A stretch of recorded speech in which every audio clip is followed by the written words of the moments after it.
guys, how are you doing? Good, thank you. How are you? Doing great. So I like to ask about costumes, especially in fantasy pieces, because they do really help establish who a character is. And for you guys, how does something like your costume between season two to season three help you guys not only track where they are, but like who they have become between the two seasons?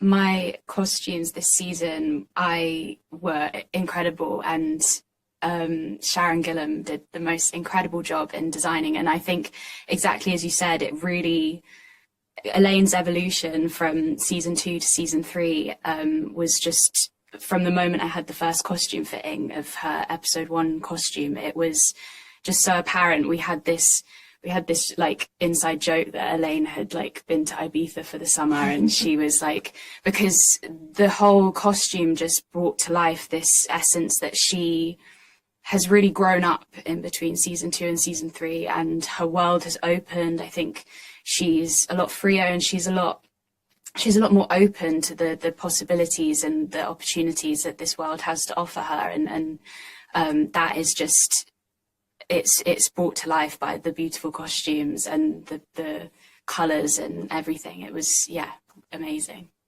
Yeah, I think Sharon is just so incredible in that way, and her attention to detail with everything is so meticulous, that the evolution, as you said, is so clear. I think one of the, like, a very simple thing is Avienda has been out of the Threefold Land this entire time, and is, kind of in her travel clothes, as it were. So I got to change clothes for the first time, which was amazing. But the plot points, I think, for Avienda's wardrobe over this season are really important. I think it really symbolizes like a huge shift for her. So I'm excited for people to see that.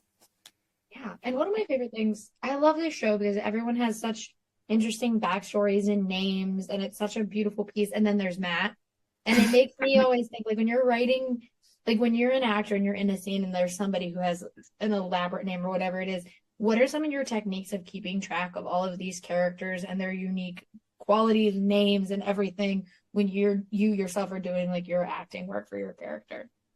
I think it's just really important to think about who those characters are to you and how their qualities would interact with your character's qualities, and where do they align and where do they clash. And I think everyone just does the most incredible job of embodying their characters, that sometimes it's so little about the work that you do before and so much more about the interaction on set and the dynamics. Like it's brought to life quite rapidly, really, because everyone does the most incredible work in who they are. Yeah, I would agree. I think it really is, in a way, like, easier to track it because of that. Like, there's such a whole fully realized world that you kind of forget that, we are all just actors.